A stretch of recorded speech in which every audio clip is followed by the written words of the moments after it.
stars, DMC to KING. I'ma say this once, I ain't gonna say it again. DMC in the place to be, and the place for you to be is right here with Fred White. Tales from the pen. Yeah, that's it. Salute, people, we back. Fred White, Tales from the Pen. If you're new to the channel, go down and hit the subscribe button. Click the bell notification and click the word all. And make sure the bell is shaded in. This way, anytime I put up a video, you will know about it. For those who are new to my channel, my name is Fred. And what I do on this channel is I talk about my life experiences and hope that some of these kids and some of these people don't make the same dumbass choices and same dumbass mistakes that I did in my life. I talk about my experiences in life, and I talk about my experiences in almost 16 years in the penitentiary. I was first arrested for the first time at 14, and between the ages of 14 and 17, I was arrested 3 times for attempted murder, and the final time was for felony murder. So I know a little bit about what I speak upon, about what's going on in these streets, about what these kids is following, about certain attitudes and behaviors. That street mentality, I get it, I understand, I lived it. And I paid with almost 16 years of my life in the penitentiary. And that's what we do on this channel. We're not here to glorify nothing. We're not here to make anything more than it was. I'm here to tell it like it is. And I'm here to tell my story. And I'm here to tell these kids what really goes on in the penitentiary. And the different types of attitudes and behaviors that are behind that wall. We last left, I was telling a little bit about my story in the past few videos. If you haven't been watching, please go back and watch them. And I've been talking about a little bit about my journey and some of the things that I've seen along the way. A journey that was filled with violence, treachery, deceit, thievery. So I leave Kaksaki Correctional Facility and I go to this little medium called Mid-Orange. I don't even think it's open anymore, I'm not sure.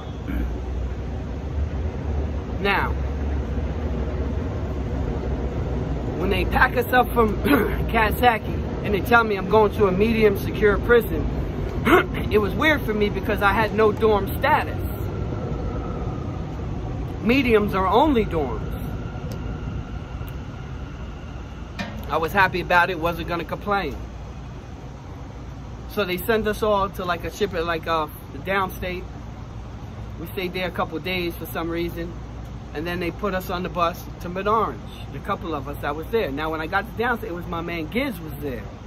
Giz was on Rikers Island. I told a story a long time ago about Giz. Giz jumped off the tier on the Muslims with 2 knives, screaming, "Word is born to the great God Allah." He had beef with the Muslims, started stabbing Muslims. Like, Giz was wild for the night on Rikers Island from Queens. So I ran into Giz. So me and Giz, we stayed in reception a few days, everything was good. We went to Mid-Orange. Now when we get off the bus in Mid-Orange, let me tell you something. Now I had just left pretty much the storm. I had left Kaksaki. The wildest, if not one of the wildest for sure. Probably in the whole United States. I had just left that. That darkness. The rain, the thunder. And when I got off the bus in Mid-Orange, it was like trees, cottages. That's what they would call. They would call like cottages. People walking all around. People walking in and out of the gym. I'm like, what the hell? Weird for me. I liked it. Well, weird because I'm used to the cells. I'm used to the grimy. I'm used to the dirt. What the hell is this? That's what I'm thinking. To myself. So they put us, a couple of us, they put us, me, Giz, they put us in reception. you know, we were in reception for a while. We were coming out still back and forth, still going to the, you know, it was normal day. It was just y'all in reception. It was crazy. They had a little Queens team, and Giz was nice and ball, ill handled. And he knew all the Queens heavy hitters. So as soon as we got there, it was all love. Big Freeze, Bar, both bars, Bar Cam, Bar Son. You know, my man Footy was there, like Kyle was there. The Big Ice, Queensbridge. Queens mob was, well, maybe Ice came later, but you know, so Giz had introduced me to all these dudes before we even got out of the reception. We were in reception like a week or something like that, 10 days, some shit like that. For some reason, usually it's quick, but it was all love. Now, my family was happy because number one, I was out of that wild environment. They were also happy because it was closer for visits. It was like an hour, hour and a half, very close in comparative to some of the jails that are 8, 9, 10 hours away. Family happy. I'm like, man, I done hit the motherfucking jackpot. Cool, that's what's up. So they, you know, I don't remember, they pack up. All right, so they tell me pack up, I'm going to a house. Me and Giz. Giz went to A1 or A3, one of them, A1. I went to D1. It was A, and they had A1, A2, A3, A4. B1, B2, B3, B4, but each one was little houses, cottages. It was the weirdest thing I've ever seen.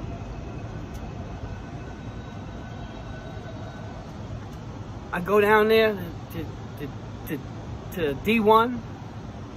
I got like the first bed right there. When you go in the dorms, they had dorms. They also had one-man rooms. That's for people with seniority.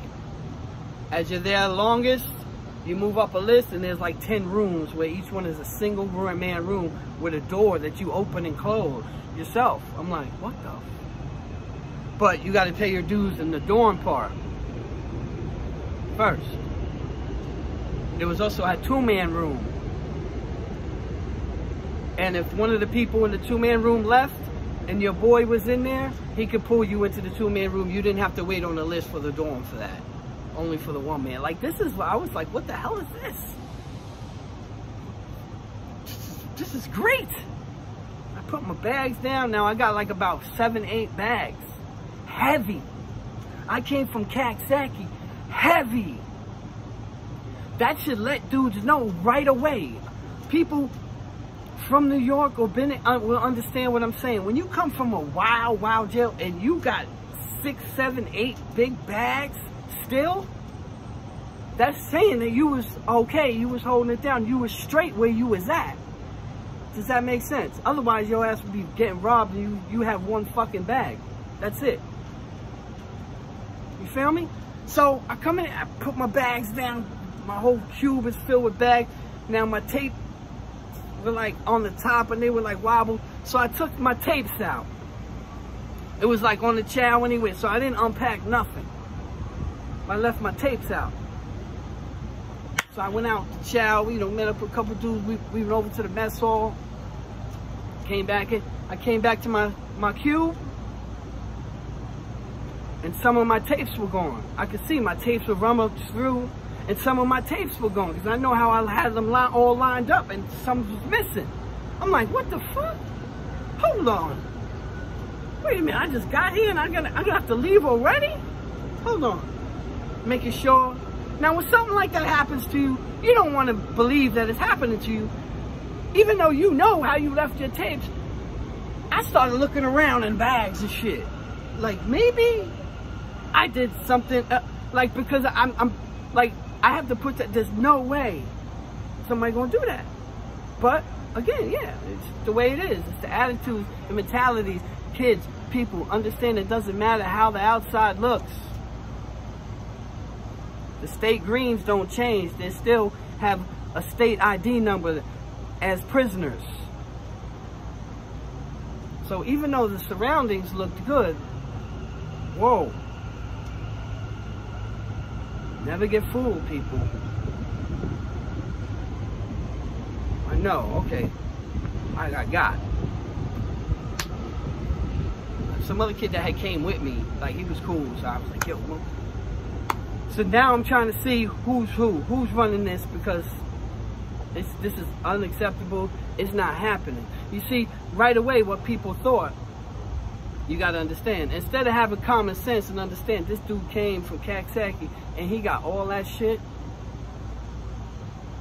Instead of putting two and two together, the common sense of the convict code, they just saw, oh, we got another easy white boy. No, it's just a white boy. Look at all the shit he got. Ching ching. This is the mentality of people. Just period. It didn't even have to be, but I was the white boy. No, let's get the white boy. That's what they saw. Go back out. I go out to the yard, packing down. I left everything just like that. I came back out, whatever. I saw my man. I'm like, yo, you know, I need something. You know, I wanted to get something. Told him what happened. He's like, what? So we went to Big Freeze. Big Freeze was like, yo, that kid right there, he pointed to this kid. He was like, that kid's been in that house like 5 or 6 years. He's like, if anything, he knows what's going on. So I'm sitting back watching a little. I watched them go to, yo, somebody, blah, blah, blah, blah, blah, they talking. And you see the kid laughing. He's smiling. Nah, I don't know. I knew who my victim was going to be. That's it. Ain't nothing to talk about. I got him. So I'm telling Freeze, I'm like, yo, let me get a knife, man. Let me, you know what I'm saying? He's like, listen, Fred, listen to me. This isn't Rikers Island, where you can do that and get away. This isn't Kaksaki, where you can do that and get away. You do that here, you're going under the jail. You're getting a new charge. I was just like a year or two from applying for work release. At that time, violent crimes could get work release. So I was like, you know, 10 months away or 11 from actually applying to get work release. You know, so he's like, you're not getting away. You know, do something else. Don't cut him, that, whatever. So, you know, sometimes you gotta listen to older people. Sometimes you gotta listen to the older, you know what I mean? Older people who've been through a little bit. That's why I'm able to speak like this, and I hope some of you kids are listening. So I go back to the house, I'm fuming. I'm like, oh shit, I ain't saying nothing, right? I'm just pacing back and forth, like, I'm like a lion, right? So son comes in, I'll never forget, his name was Jimmy. He comes in, he has soup in one hand and a sandwich in another. Now in front of the TV, there is a big king-size chair with other chairs around it, but there's one big king-size one and it's in front of the TV. Usually those are the guys pretty much running the house, running what's going on, running what we watching for the night. You understand? Like those type dudes. And he was headed for that chair. That was his chair. So he comes in. He had a robe on, people. A robe. I mean, you know, they just stopped the white boy. Who cares, right? There's no tension. He's got his robe on. He's got his slippers on. Soup in one hand, sandwich in the other. As he walked past me, I rocked him. Bah! Poof! Poof, poof, poof, poof. He felt, this was the thing. I believe I spoke about this, I don't know if it was on the live, but he literally fell into the garbage. Big plastic garbage. He literally fell into the garbage where like his body was like folded up. Like his ass was in the, like, hold that. As soon as so I couldn't believe it. He was walking past like nothing. Boom! Spun it. Boom! Boom! Boom! Rocked him. True story. on my mama's grave. Rest in peace to my mother. Twisted his ass up. And I remember this kid named Bourne, big kid from Brooklyn, and this kid named Junior from Brooklyn too, LES. Rest in peace to Junior. He died too. Rest in peace to Big Freeze too. A lot of people died, man. So they, police come, everybody gonna break it. Cuff me right to the fucking box. Take me right now. They take both of us to the box. Little did I know that the dude that I mollywopped, he was the captain's secretary. So when you go like what I did, fight, be assault, whatever, now I have to answer for that. I have to go in front of a captain, a recorder, and I have to give my side of the story. He finds me guilty. They give me 30 days in the box, 60 days in the box, whatever they're gonna give me. The captain that was head of these hearings was Captain Boyle. The inmate I just assaulted was Captain Boyle's secretary. So the next morning, that was at nighttime. The next morning, I'm in the box, we both in the box. The next morning, they come and unlock him. He's out the next morning. He spent an hour or two, a few hours. He was out. He was back in population. Right back in the same house. This is how strong, this is why I say some of these dudes was like police. And when you work for somebody like that, you get your little perks. You see what I'm saying? I was the bad guy. So whatever, I did my little thing. Right away, I thought they were gonna kick me out. They didn't. I still medium security. They let me out. By the time I get out, Giz and them got my tapes back. Yeah. Got my tapes back. It was all good. I went to another house. Like, everything was good. I had my respect. Dudes understood. Don't play with me. Don't get it confused. Don't get it confused. I'm just saying, that's just the way it was. That's just, yeah, I got a lot of shit. Yeah, I may look a certain way, but I'm gonna fight. That's just the way it is. Again, people, we're not here to glorify nothing. We're not here to do that. I'm just telling you around the attitudes and behaviors that I was around. The attitudes and behaviors that I had to just, to display to the world.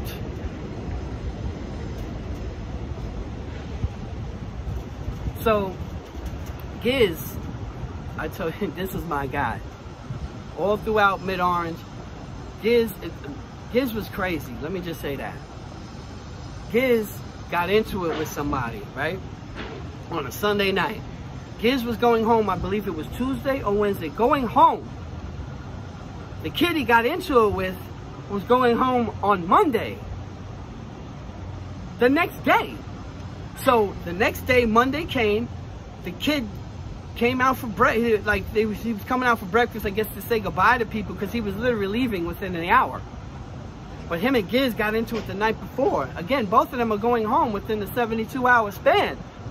One in a few hours, one in 48. Like, it was... Giz and him got into it for whatever reason the night before, over the TV too. Giz stayed up all night. Because I was talking to him, like, I would go, he's up. I'm like, yo, what you doing, man? Yo, no, you going home. You going home. He's like, nah. I can't. I'm like, yo, bro, you're going home in 2 days. And this dude's going home in a few hours. Like, he's going home in the morning. He's going to breakfast and going home. Nah, I gotta get him.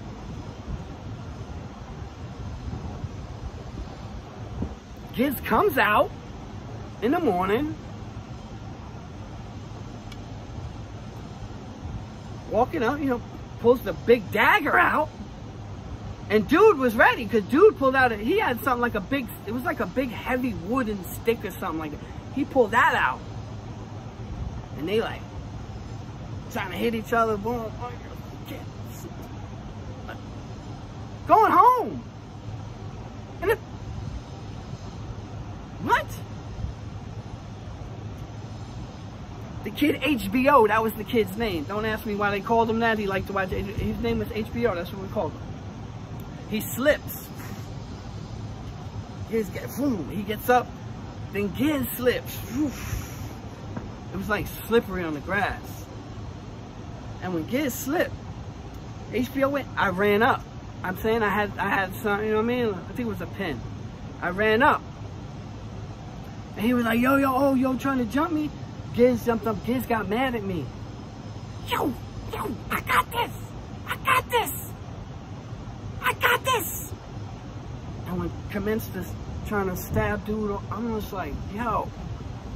He didn't get him good. And dude went home in a few hours. Dudes ended up breaking it up even before the police. This was the type of environment this place was. It was like no police, no nothing. It was like run by inmates. Like these dudes are having a knife fight with sticks and knives and no police seen it. And they went at it for like 5-10 minutes. Yeah. There are those type of people in prison. You violate, it doesn't matter if they're going home that day. They're going to try to kill you. This is the environment I was around. You listening, kids? This is the environment I was around. And this was in a little rinky-dink spot. This is where I also, you know, was cool with Homo. If you don't know about Homo, go watch my Homo. I got part 1 and part 2. Used to be Mike Tyson's bodyguard. Alleged shooter of 50 Cent.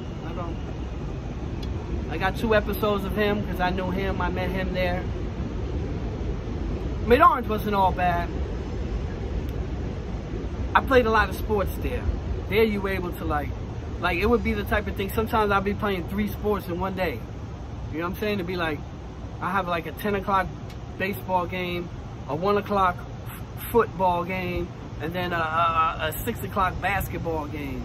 I'll be playing them all in one day. I can't even imagine that shit right now. Like, I can't even imagine like running up and down the stairs right now. So, you know, that was in my heyday. I was pretty good at all of them. Won the Heisman several times. They came up with a Heisman Award. I won it several times. I was the quarterback, / safety, / kicker, / punter, / kick returner, / punt returner. You know what I'm saying? I never loved the field.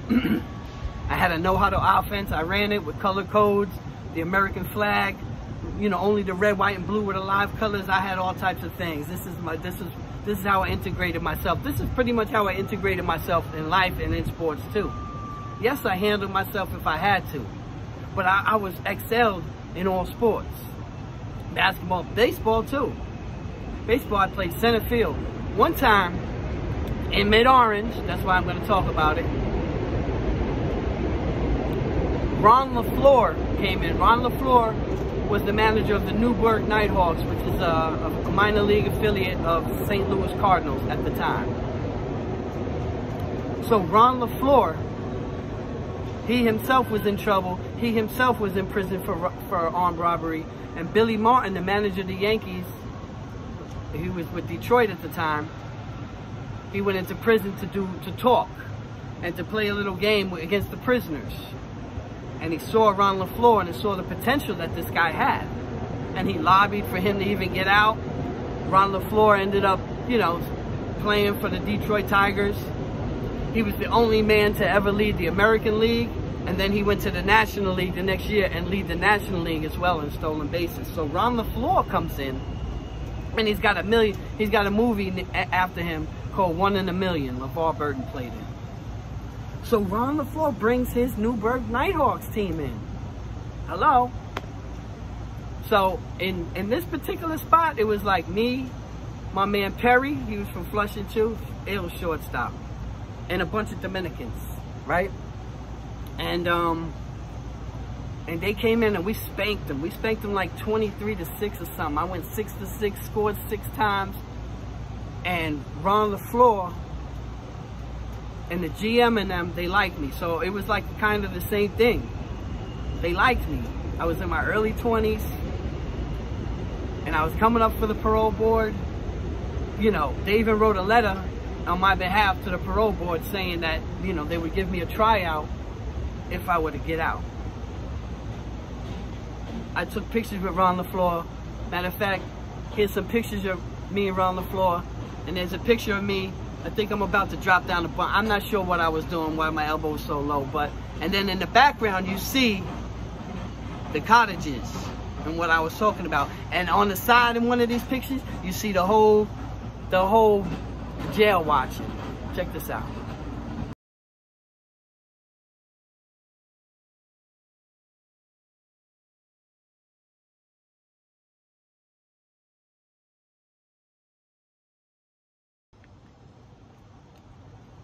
Yeah, you saw that?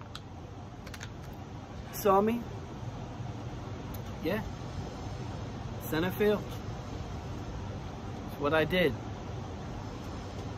Wasted talent. Or wasted opportunities. Who knows if I would have took it serious, what would have happened in life? Who knows? Who knows if I would have took it serious at a young age? What would have happened? Who knows?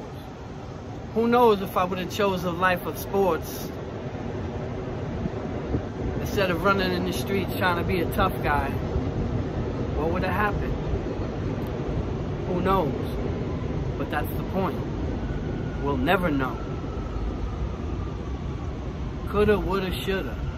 Didn't happen. Simple.